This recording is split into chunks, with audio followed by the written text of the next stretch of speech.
राम मंदिर पर आतंकियों के बड़े हमले की साजिश, खुफिया एजेंसियों ने जारी की हमले का अलर्ट, आत्मघाती हमले की जताई जा रही आशंका। उन्नाव रेप केस में दोषी कुलदीप सिंह सेंगर को मिली जमानत, बेटी की शादी में शामिल होने के लिए अंतरिम जमानत मिली है। दिल्ली हाईकोर्ट ने कुलदीप सिंह सेंगर को 27 जनवरी से 10 फरवरी तक की अंतरिम जमानत दी। उन्नाव रेप केस में उम्र कैद की सजा काट रहा है कुलदीप सिंह। गोरखपुर के प्रेस क्लब में पत्रकारिता पर आयोजित संगोष्ठी में शामिल हुए सीएम योगी आदित्यनाथ बोले, पत्रकारिता को हमने कई रूपों में देखा है, मीडिया ने खुद बदलते परिदृश्य को देखा है। नए भारत को लेकर सीएम योगी ने कहा, आज भारत कर सकता है दुनिया का नेतृत्व, लोगों की नजरों में बदली भारत की छवि। भाजपा अल्पसंख्यक मोर्चा के प्रदेश अध्यक्ष बासत अली ने मायावती पर बोला हमला, कहा माफिया मुख्तार और अतीक से मायावती की यारी, पसमानदा समाज से मोटी रकम लेने के बाद भी मायावती ने नहीं दिया प्रतिनिधित्व। तो मायावती जी लगातार मोदी जी के टुकड़े टुकड़े करने वाले इमरान, माफिया मुख्तार और अतीक से उनकी यारी है और शायद दाऊद इब्राहिम को लेने की उनकी तैयारी है। इसी के साथ उनकी जन्मदिन के नाम पर चाहे मैं बात करूं चंदा उड़ाने की बात हो या एक माहौल को खराब करने की तुष्टिकरण की बात लगातार वो कर रही हैं। जालौन में प्रवीण तोगड़िया का विवादित बयान, कहा बस चले तो मौलाना को शिवालय लेकर जाऊं और सेंसर बोर्ड की कैंची चलाकर खान बंधुओं का मार्केट काटने का अनुरोध किया। मेरठ में आरएसएस नेता के घर में बदमाशों का हमला, परिवार को तमंचे के नोक पर दी धमकी, बिना वारदात को अंजाम देकर भागे बदमाश, सीसीटीवी में कैद हुई बदमाश।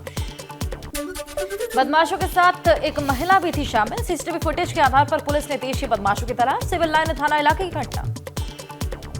वाराणसी में साड़ी कारोबारी महमूद आलम का अपहरण, 8 लाख फिरौती के लिए आया था कॉल, महमूद आलम ने खुद कॉल करके रुपयों की व्यवस्था करने की बात कही थी। पुलिस ने मुकदमा दर्ज कर छानबीन में जुटी। लखनऊ में रियल एस्टेट कारोबारी के घर लाखों की चोरी, 5 दिन पहले हुई वारदात, पुलिस ने दर्ज की एफआईआर, सुशांत गोल्फ सिटी का मामला।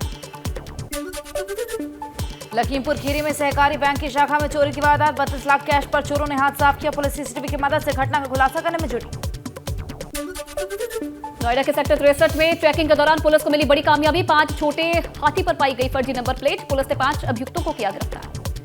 ग्रेटर नोएडा की बीटा तो पुलिस ने 3 छात्रों को टक्कर मारने वाले सेंट्रो कार चालक को गिरफ्तार किया, कार को भी पुलिस ने बरामद किया। 31 दिसंबर की रात को घटना के बाद फरार हो गया था कार चालक।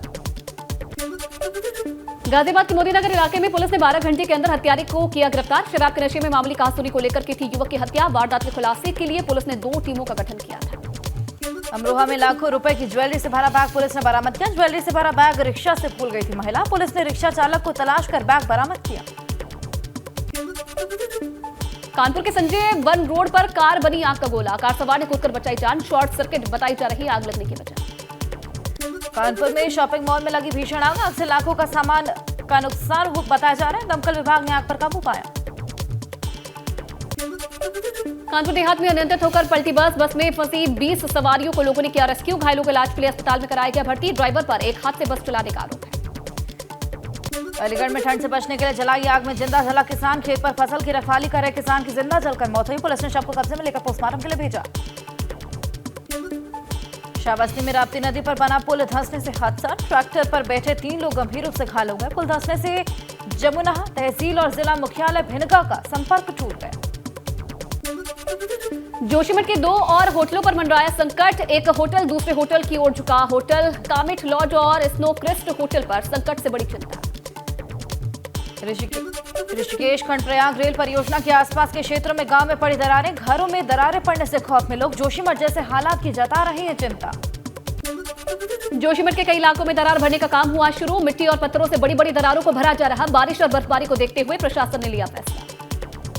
जोशीमठ में आपदा के बाद नए शहर बसाने को लेकर तैयारी, शहरी विकास मंत्री प्रेमचंद अग्रवाल बोले, जोशीमठ को नए टाउनशिप के तौर पर किया जाएगा विकसित, लोगों को फाइनेंशियली दिक्कत ना हो इसके लिए सभी व्यवस्थाएं कर ली गई।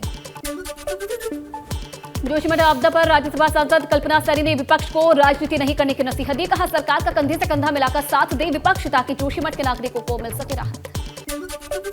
देहरादून में उत्तराखंड राज्य महिला आयोग और पुलिस की बैठक, उत्तराखंड में संचालित महिला थाना और महिला हेल्प डेस्क के कामों के फीडबैक पर चर्चा हुई। बाबा केदार की नगरी पर चढ़ी बर्फ की चादर, बिजली पानी की आपूर्ति बंद, धाम में 3 फीट तक हुई बर्फबारी का लुत्फ उठाने पहुंच रहे हैं लोग। पिथौरागढ़ में ट्रैफिक पुलिस का अनोखा अभियान, यमराज और चित्रगुप्त के किरदार में स्थानीय कलाकारों को सड़क पर उतारा, बिना हेलमेट के वाहन चलाने वालों को जागरूक किया। तराई में गुलदार के व्यवहार और संख्या पर शोध की तैयारी। वन विभाग के डीएफओ प्रकाश आर्य बोले, शहरी क्षेत्रों में तेजी से बढ़ रही है गुलदार की संख्या, लोगों पर भी बढ़े गुलदार के हमले। मुरादाबाद में सड़कों के चौड़ीकरण को लेकर अवैध निर्माण पर चला बुलडोजर। दर्जनों दुकान पर बुलडोजर चलाने से व्यापारी परेशान। प्रशासन ने पहले अतिक्रमण हटाने का नोटिस भी दिया था। कानपुर में गुरु सिंह सभा के अध्यक्ष पर करोड़ों के भ्रष्टाचार का आरोप। सिख समुदाय के लोगों ने डीएम से शिकायत की है। जांच कमेटी 15 दिन में डीएम को सौंपेगी अपनी रिपोर्ट। शामली के गांव मंडावर में खनन माफियाओं का आतंक। खनन माफियाओं ने यमुना की जलधारा को मोड़ दिया है। यमुना की जलधारा गांव की तरफ मुड़ने से ग्रामीणों में दहशत का माहौल। मेरठ में सिक्योरिटी कंपनी के जीएम पर पालतू कुत्ते का हमला। जीएम को कुत्ते ने कई जगह काटा। जीएम ने थाने में दी शिकायत। मेडिकल थाना इलाके की दामोदर कॉलोनी का मामला। और रैया में रामगंगा नहर कटने से किसानों की बड़ी परेशानी। 1000 बीघा गेहूं और सरसों की फसल डूबी। किसानों के लाखों के नुकसान के बाद अधिकारियों ने कटान को बंद करवा दिया। प्रयागराज में किसान नेता राकेश टिकैत का बयान। भारतीय किसान यूनियन लोकसभा चुनाव में किसी भी राजनीतिक दल को नहीं देगी समर्थन। साथ ही कहा कि किसानों पर अत्याचार होगा तो उसका विरोध जरूर करेंगे। प्रयागराज में आस्था के माघ मेले में इस्लामिक साहित्य बेचे जाने का आरोप। भाजपा एमएलसी निर्मला पासवान ने डीएम और माघ मेला अधिकारी से शिकायत कर कार्रवाई किए जाने की मांग की। गाजीपुर में मुआवजे की मांग को लेकर लोगों का धरना। नेपाल में हुए विमान हादसे में गाजीपुर के मृतकों के परिवार वालों के लिए कर रहे हैं मुआवजे की मांग। एसडीएम वीर बहादुर सिंह ने प्रदर्शनकारियों से की बातचीत। नेपाल हादसे में गाजीपुर के अभिषेक कुशवाहा नाम के युवक की जान चली गई। अभिषेक के घर पर मातम का माहौल। मृतक के परिवार के लिए राहत राशि की मांग कर रहे लोग।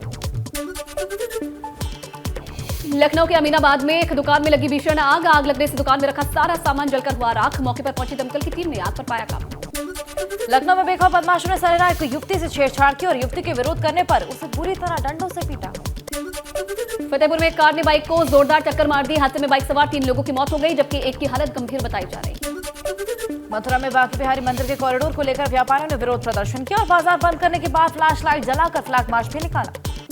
कानपुर देहात में भी पहली बार कानपुर देहात महोत्सव मनाया जाएगा। 6 फरवरी से 12 फरवरी तक इन्वेस्टर समिट और कानपुर देहात महोत्सव का आयोजन होगा। दिल्ली में भाजपा के राष्ट्रीय पदाधिकारियों की बैठक हुई। जेपी नड्डा सहित अन्य नेता बैठक में शामिल हुए। 2024 की रणनीति समेत अन्य मुद्दों पर भी मंथन।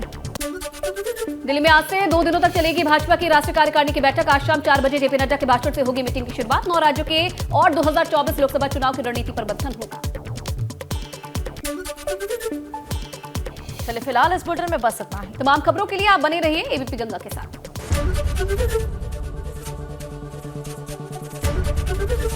एबीपी गंगा, खबर आपकी, जुबान आपकी।